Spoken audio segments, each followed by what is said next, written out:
Oh, look, I think one of the things that the Ngarrindjeri Nation has been very good at, in my view, is taking ideas, from others, from Indigenous communities and Indigenous nations, from non-Indigenous communities and non-Indigenous nations, from activists, from academics, from whomever, because it's in the ideas that I think that we learn strategy, that we understand the context that we're working in, and out of that we're developing responses to those. So we had a major issue in 1995 in my community.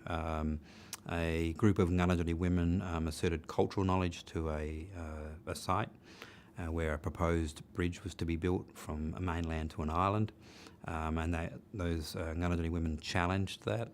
A smaller group of Ngarrindjeri women, who largely coming out of Christian backgrounds, said, we don't know those stories. And they didn't say the knowledge didn't exist, they simply said, we don't know those stories, and kind of questioned it. The women who proposed the knowledge around the site were seeking a banning of the building of the bridge for a 25-year period. That got opened up as a fracture point between the two different groups of women and knowledge. The South Australian government conducted a royal commission, a very high form of legal inquiry, as to whether Ngarrindjeri women fabricated cultural knowledge at the site in order to stop the development. And out of that particular exercise, that's a very awful way of putting it, because it was actually very hurtful. We learnt a number of lessons, and they were the lessons around how policy and legislation works, how the power of the state, when it wants to employ it, can be used significantly to do damage to Indigenous populations. We learnt about the archival politics, who were the experts, the museum personnel were experts on our knowledge, and so on.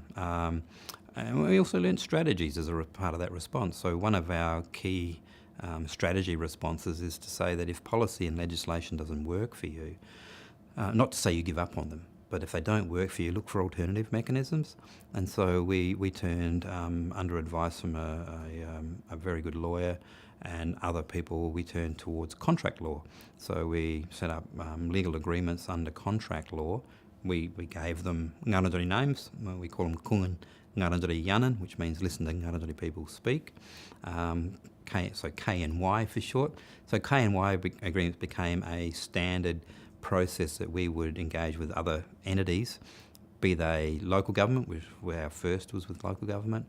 We've got KNYs with state government. We now have one with the federal government. We've got them with museums and other institutions. And so, and this provided a tool, a mechanism in which we could assert some decision-making authority in collaboration with another party, and we could agree to these things, and we would write them down. So, do you recognise, for example, that Ngarrindjeri people are the traditional owners of the lands and waters bounded by, and we'd name that geographically, and we'd write that down. And having got to that point, we would say, so do you recognise having that Ngarrindjeri people you've recognised in the agreement have responsibilities for country or for their old people or whatever it might be? And so we use that as a tool.